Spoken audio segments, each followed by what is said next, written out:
Lietuvių liaudies pasaka pupa. Malė diedas pupas ir viena pupa nukrito ant žemės. Ta pupa pagirni išdygo ir pradėjo augti.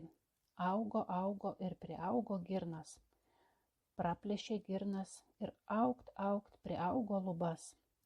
Praplėšė lubas ir augt priaugo dangtį. Praplėšė dangtį ir augt priaugo dangų.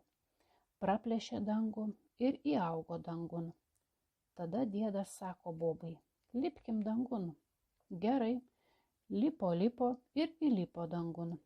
Vaikščiojo po dangų, visur gražybė. Atėjo naktis. Tada jie nuėjo pas Dievą ir pasiprašė naktį gulto. Dievas juos priėmė, nuvedė pirkion, kur buvo užmaišyta duona, ir liepė čia gulėti ir tik neparagauti tešlos. Kai tik Dievas užmigo, boba ir sako diedui, dieduk, paragaukim Dievo rūgštelės. Diedas draudžia bobą, o boba neklauso. Ir paragavo pirštų Dievo tešlos. Kai tik paragavo, tešla lipt ir išlipo iš duonakepės. Boba tešla kabint, semt, vėl duonakepin krėst, bet nieko nepadaro.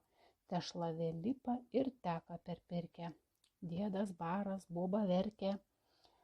Atėjo rytą Dievas, žiūri, tešla per visą aslą ištekėjus. Suprato Dievas, kad seniai jo nepaklausė ir išvarė iš pirkios. Vėl vaikšto diedas su boba po dangų, visur žiūrinėja. Atėjo vakaras.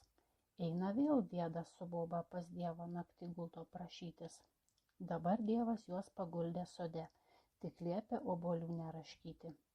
Diedas atsigulė ir tuoj užmigo.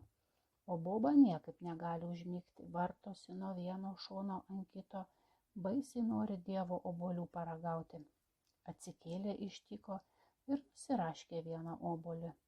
Kai tik nusiraškė, tuoj visi obuoliai pumpt ir nubyrėjo. Ką dabar daryt? Diedas bobos plaukus raut, obuolius rišt, bet vos pririša, obuolys vėl pumpt ir nukrenta. Atėjo rytą Dievas, žiūri, visi obuoliai žemėje. Supyko Dievas ir išvarė senius. Vėl vaikščioja diedas su boba po dangų vaikščioja. Atėjo vakaras, vėl eina diedas su boba pas Dievą naktį guldo prašytis. Dievas jau labai nenorėjo priimti, bet priėmė. Paguldė juos pašiūriai, kur stovėjo Dievo ratai, ir prisakė ratais nesivažinėti.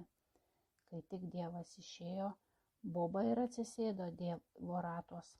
Tik ratai, kai pradės po visą dangų lakstyt, trinkėt, visur pradėjo žaibuot, griaust. Angeliukai atsibudo, ėmė verkt, bijot, ir boba rėkia, o Dievo rateliukų sustabdyti nemoka. Visą naktį ištrinkėjo boba po dangų, po debesis, po kalnus. Visi jos kaulai susitrankė. Tik rytą Dievas sustabdė ratus ir išvarė diedą su boba iš dangaus. Priėjo anys prie skylės, žiūri, kaip jų pupa jau nudžiūvusi. Tada nusipirko pas šventuosius pelų ir pradėjo vyt virves. Lipant žemyn trūko pelų virvė ir diedas įkrito į medų, o boba į purvą. Kapstėsi diedas, šiaip taip išsikapstė iš medaus. Parėjo namo, atsinešė lopetą ir iškasė bobą. Tada parėjo abu gyvi ir sveiki namo ir ilgai gyveno, pamatė dangų.